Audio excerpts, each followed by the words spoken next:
アカデミーザガイアハンスオーストラリアの開運先生術師新海真希です。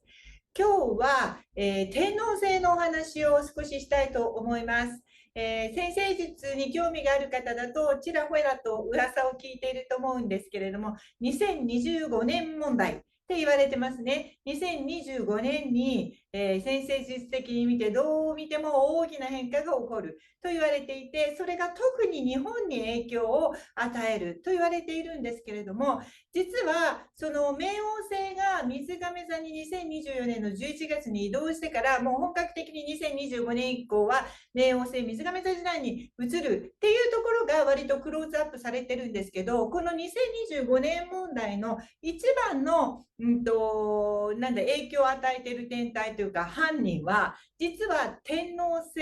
なんですね。天王星は私はいつもこう呼んでるんですけど、暴れん坊将軍。タンタンタタタタンタン、今はもうやってないでしょうか。私が日本にいたちっちゃい頃結構暴れん坊将軍好きで見てたんですよね。なんか気持ちいいじゃないですか、こう世直しの感じなんですけど、まさに暴れん坊将軍ですね。天王星は通っていくフィールドを全部こう壊して暴れ回って、だけれども世直しをしていくんですね。だから一時的には壊して破壊するんですよ。ですけれども、結局その通り過ぎた後に世直しが行われている、こういう天体なんですね。なので84年かけて、世界をこう一つ世直しする。7年ごとに、サインを移動して、7年ごとにそのサインの意味するフィールドをこう世直ししていく、そういう感じなんですね。でこの天王星がしばらくお牛座にいましたけれども、結局こう7年の周期を、お牛座周期を経て双子座に移っていく。この天王星が双子座にいるっていうのは、お牛座にいる時よりももっとすごい影響なんですね。お牛座は割とおとなしいサインですけど、双子座と暴れん坊将軍がくっつくとですね、結構もういろいろもう軽やかに全部変えていきます。お牛座はまだ保とうとするサインだから、その保とうとするものと壊そうとするものの葛藤の中で、この7年間は世の中変わりつつも、結構変わったよと思ってる方多いと思うんですけど、こんなもんじゃないわけですね。大牛座だから所詮。でも双子座はもう変えようぜって絶対変えることに反対しないわけですから、ものすごいこう改革が行われていくわけですけど、もうちょっと詳しくその天皇制っていうものについてちょっと今日は考察してみたいと思います。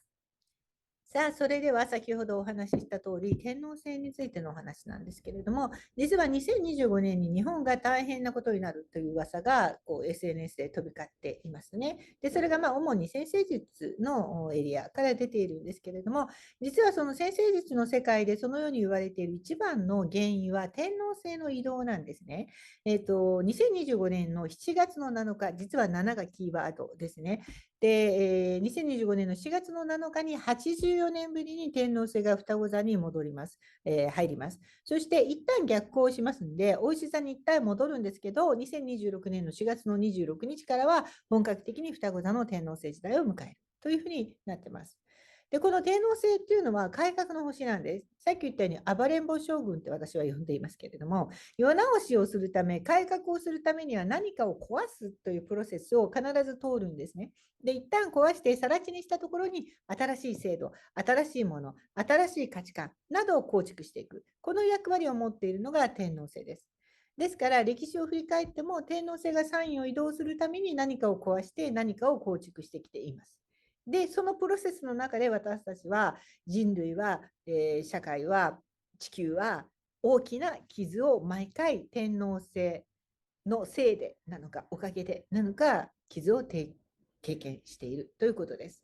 で何度かですね、この動画でもそうですし、分かりやすく検索しやすいのは私のアメブロの方で、天皇制が歴史上で何を壊してきたのかについてお話をしているので、興味がある方はもう一度振り返って検索していただくといいかと思います。記憶に新しいところでは2011年お羊座へ天皇制が移動しました。ちょうど本当にその時に、東北大震災が、起こりましたね。その前日に大震災が起こって、そして、本当に移動した時からもうたくさんの大きな、出来事が、ね、繰り返しませんけれどもありました。で、歴史上でもお羊座の天王星っていうのは、株式の大暴落とか、お羊座に天王星が来たら大恐慌とか、もうそういう大きな変化をもうたくさんもたらしています。で、その天王星はアスペクトによっても世界全体に大きな影響を与えていくんですけれども、私はこう何度も話しているように、ベースがもともとは歴史が大好きで、歴史の教員免許を取って、歴史の先生になる道まで行っていたのに、ポコッとオーストラリアに来て、別の道に行っちゃったわけですけれども、ただやっぱり歴史が好きで専門だったので、私はホロスコープ先生術師として、一番こうエビデンスのあるのは、歴史上に実際にあった事実とホロスコープ。を見比べてデータを収集していくっていうのが趣味なんですけれども、これも何回もお話ししていますけれども、フランス革命が起こった1789年7月の14日ですね、天王星と木星が獅子座でコンジャンクションをしていたんですね。しかもその時に金星もくっついてました。まさにこれ先生術では民衆が主役になる。それまでは封建制ですから民衆は主役じゃないわけですよね。でも民衆が主役になるための感情っていうのがもう大爆発しすぎちゃうぐらい爆発するっていうアスペクトだったんですね。で、そのための改革の波動も最大限になるという星の位置でした。そしてフランス革命ってその後8月の4日から5日にかけて獅子座で太陽と水星と木星がコンジャンクションしていく中で封建政治の終止符として特権制度っていうのが廃止されるという決議がなされるわけです。これもやっぱり星の位置通りなんですね。なんとこの1000年にも及ぶ封建制政治ですね、フランスの終止符が打たれたっていう大きな出来事だったわけです。ただしこれもどっかで詳しく解説しましたけれども、実はフランス革命のその瞬間の、ホロスコープっていうのはかなり恐ろしい怖いホロスコープなので、あれフランス革命っていいイメージを持ってる人がいて、一般的に平和への改革のように思われているかもしれないんですけれども、歴史家たちの間では決してそうではなくて、その後封建政治が壊れたっていうのは大きなケース大事なことだったんですけど、その後それを壊した過激な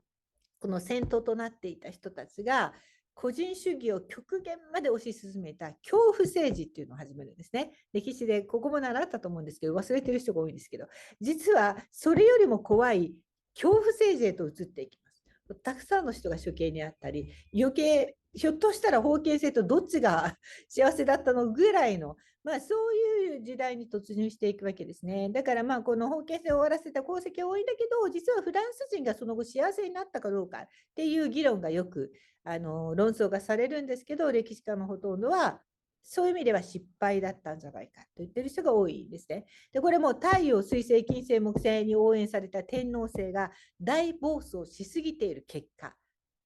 なんです。やっぱり天王星っていろいろやらかしてくれるなというイメージがあります。で、ちなみに天王星が発見されたのは1783年、ハーシェルによって発見されましたね。ハーシェル兄弟ですよね。彼らは言ったんですけど、音楽家だったんですけど、面白いですね。音楽家で星が好きで、実は音楽と星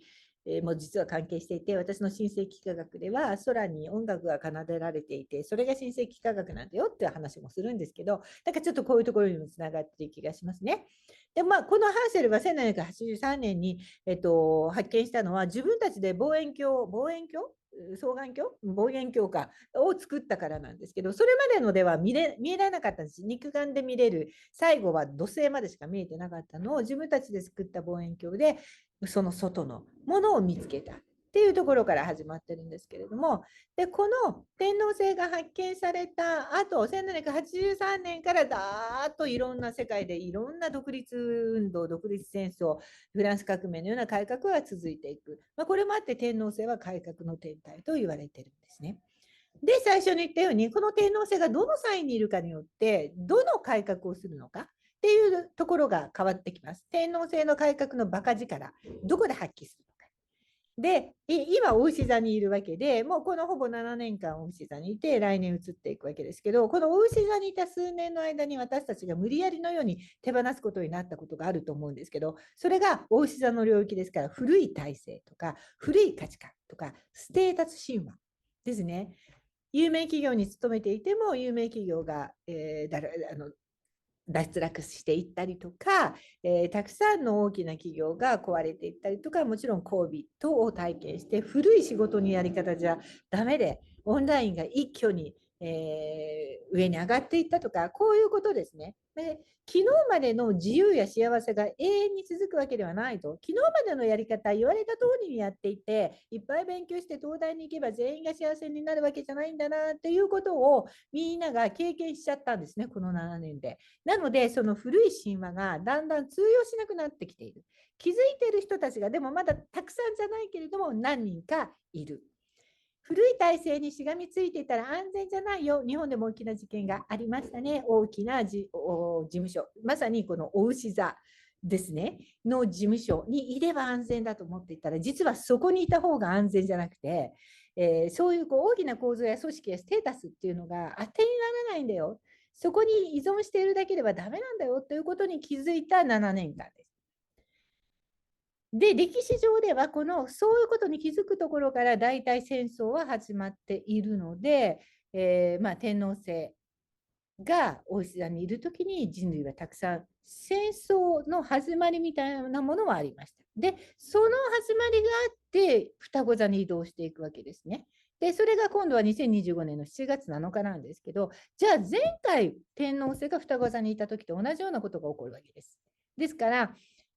それいつっていうと、1941年の8月から1949年の6月ですね。ここも歴史の、詳しい人からすると、その時日本で何が起こってたのって言うと、もうピーンと来まくりますね。この暗黒の日本の時期です。1941年、その少し前に日本軍がフランスに進駐して進んでしまって、10月に東條英機内閣が設立する。そして、この41年の12月に真珠湾攻撃ですね。太平洋戦争が勃発したわけです。で、1942年にはミッドウェー海戦、1943年日本軍のガダルカナル島撤退開始、1945年にヤルタ会談。で、3月に東京大空襲。そして7月にポツダム宣言。もうこの流れを日本史をやってる人は嫌ほどなぞってきたと思うんで、日本がどんどん暗黒時代に入っていくっていうところなんですけど、その8月に、原爆が投下されて日本がポツダム宣言を受諾するっていうこの流れの中で、それがあって初めて10月に、民主化指令っていうのがね、GHQ から出ましたね。そして1946年、吉田内閣が設立されて日本国憲法の交付。そして私たちは戦争をしない国となっていて、今の戦後の新しい日本の土台が出来上がってきた。これがもうまさにずっとそのフランスに入ってから東条内閣ができて真珠湾っていうこの中で全部丸々双子座の天皇制時代なんです。日本が戦争によって多くの人類を失って多くのものも失って軍事主義が最大限になって、そしてその軍事主義が封建的体制が排除されて軍事国家から民主国家へと変容していた時代、これが天秤座の天秤座じゃない双子座の天皇制時代です。だからまさに一旦全部を壊してから民主主義を立て直すっていうまるまるここの期間に入ってるんですね。まさに戦争というトンネルに入ってから抜け出すまでの苦しみの時間、その場所に天皇制が戻ってくるということで、この天皇制双子座時代に一番危機説、日本危機説として流れている理由は、日本にとってはもう双子座の天皇制っていうのが暗い記憶しかないわけです。でそこに戻ってくるということで、いや日本ね大丈夫かっていう予言をしている先生術師は多いと思います。ただですね、私は先生術は実際に起こる物事を予告できるものとは思っていません。その流れが理想的なものであれば、そこに追い風を送るように私たちの意識を変えるとか、その流れが今のように理想的でないものだったら、その流れを変えるべき私たちの意識と行動を変えるために、前もって情報をくれているものですから、私たち次第で変えれるものなんですね。自分たちがその方向性やマインド設定を変えるヒントを与えるために、私は星を読んでいる。なんか本当にそうなんですよ。だから皆さんの希望のために読んでいるっていうのがほとんどの先生術師の方がやられているものです。だから怖がらせようと思ってるわけじゃなくて、ただ事実は事実として見て、ただただ希望的観測だけを言ってもしょうがないので、こうすれば避けられるよっていう、そのメッセージを皆さん伝えていらっしゃるので、ぜひその怖がらずに先生術師の方たちのアドバイスっていうのにもね、耳を傾けてみられるといいんじゃないかなと思います。84年前の日本が最も暗闇にいた頃と全く同じ星の配置になるからお先真っ暗だ。じゃなくて、あの時のような状態を避けるべき、今のうちに変容しておこうっていう捉え方が本当におすすめです。まだ出来事っていうのは決まってないので、出来事は常にそのギリギリに決まります。流れがあるだけです。ポジティブな出来事であれ、ネガティブな出来事であれ、そのできることが起こるか起こらないのかを決めるのは人間の行動です。いい流れだよって言って何もしなければ、そのいい流れはあっという間に過ぎていくわけですからね。だから、双子座に天王星がいるとき、宇宙の目的は古いマインドと情報とコミュニケーションの革命だということを覚えておく。ということは、古いマインドをどれだけ早めに捨てれるか。これによって、いろんなものをいい方向に持っていくことができるということなんです。私たちはかつて多くの間違った情報や一部だけを切り取ったコミュニケーションと頑固なマインドによって戦いを起こしてしまったわけです。これがだから今やることです。戦争時代ってプロパガンダ。ね、皆様ご存知で。いっぱい私たち多分日本、嘘の情報をいっぱい持っていて国を応援する、あいつらが悪い、あいつらをやっつけろ、なってたんです。コミュニケーション、双子座。間違ったコミュニケーションですね。間違った情報ですね。だからこれ、日本だけまた間違った情報を得るとか、一部の権力に操作された情報だけを得て、日本だけが勘違いをしてしまわないようにっていうのを気をつけなきゃいけない。まずこれ大事ですよ。これはウイルスとか健康情報なんかも全部そうです。戦争の時のように、孤立してしまわないように、あの時のように、操作された情報だけを入れないように、これ本当についていくために大事だと思う。で、これを皆さんマインドをね、変更していこうっていうのが一つのおすすめです。そうです。その民主化が進む世界がもう起こってたんですよね、その前に。なのに日本だけその情報が入ってきてないもんですから、世界は民主化が進んでるのに乗らずに軍事国家のまま行ってしまったので戦争に突入したっていうことなんです。でその大志座の天皇制時代にすでに民主化になっている国はあるわけですからね。だからここで遅れを取ったのでついていけなかった。なんで無理やり民主化になるために壊される結果になったっていうことなんです。でもし日本が前回と同じように社会の変化についていけないくて、その間違った情報の中で判断をしていければ、これについていけないというのが、まず金融が大きく変わるということです。それから投資のエリアでも、もう古いやり方はもうなくなって、新しいお金を儲けるやり方があるのに日本だけ遅れちゃうとか、そのシステムにガバメントが切り替えなかったがために日本だけ遅れちゃうとか、そういうことが考えられるから日本大丈夫っていうことなんですよ。だから本当に社会構造変わる、もう国際的な、ルールも変わる。なんで、古い情報に惑わされないように、新しい金融体制も出来上がっていく。一時期、本当にメタバースとかビットコインとかいろいろあって、でもそんなにいかなかったなってみんな思ってると思うんですけど、それはまだ風の時代じゃないけれども、予行演習してただけだから、やっぱり元のに変わるよね、やっぱり現金主義よねとか、やっぱり銀行にお金を預けるのよねとか、思ってる人はだからやばいです。もう元には戻らないので全然違う方向に行かなきゃダメです。で、まだもしそう思ってるとすれば、ひょっとしたら情報が操作されて古くて、まだ元と同じだよって思わせたい権力からの情報だけがみんなに入ってるのかもしれない。もっと今もどんどん世界は動いているということを知っておかないと経済が乗り遅れていってしまうということだと思うんですね。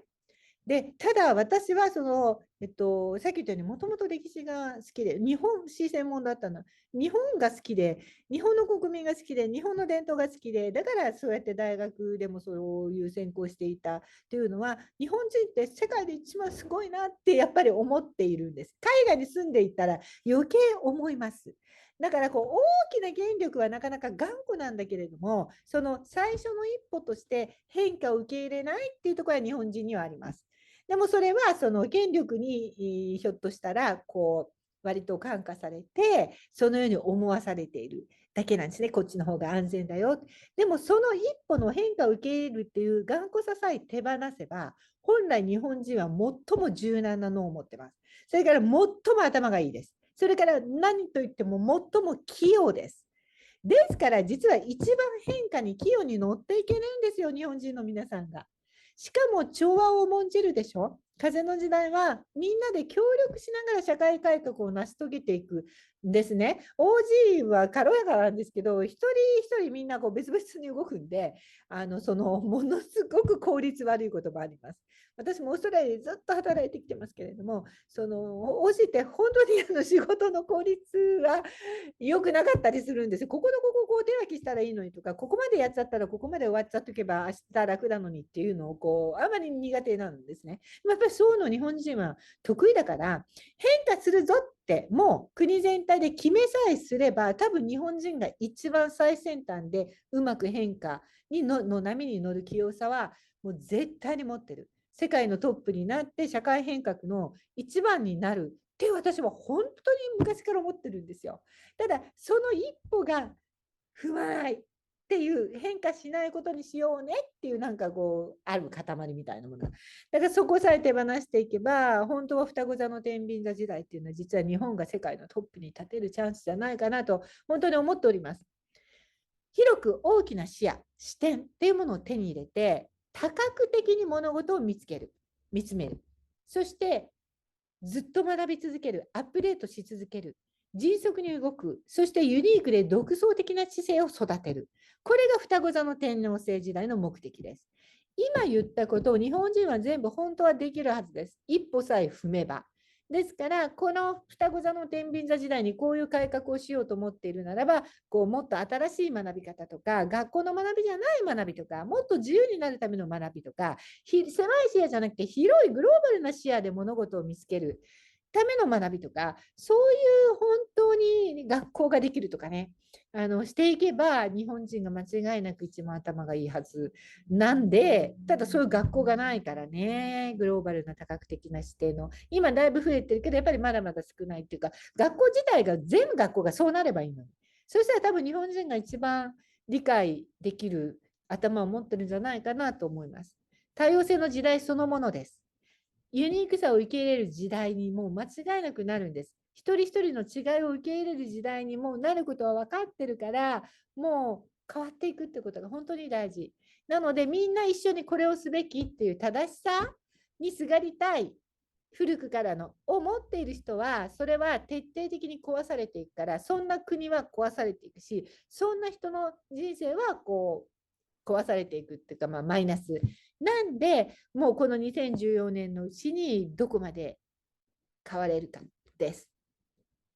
ひょっとしたら日本という国がそういった点で現実的なでは、現時点では最も保守的な国の一つと言われているんで、2025年問題、日本が大変になるという星読みをしている方が多いんですけど、本当は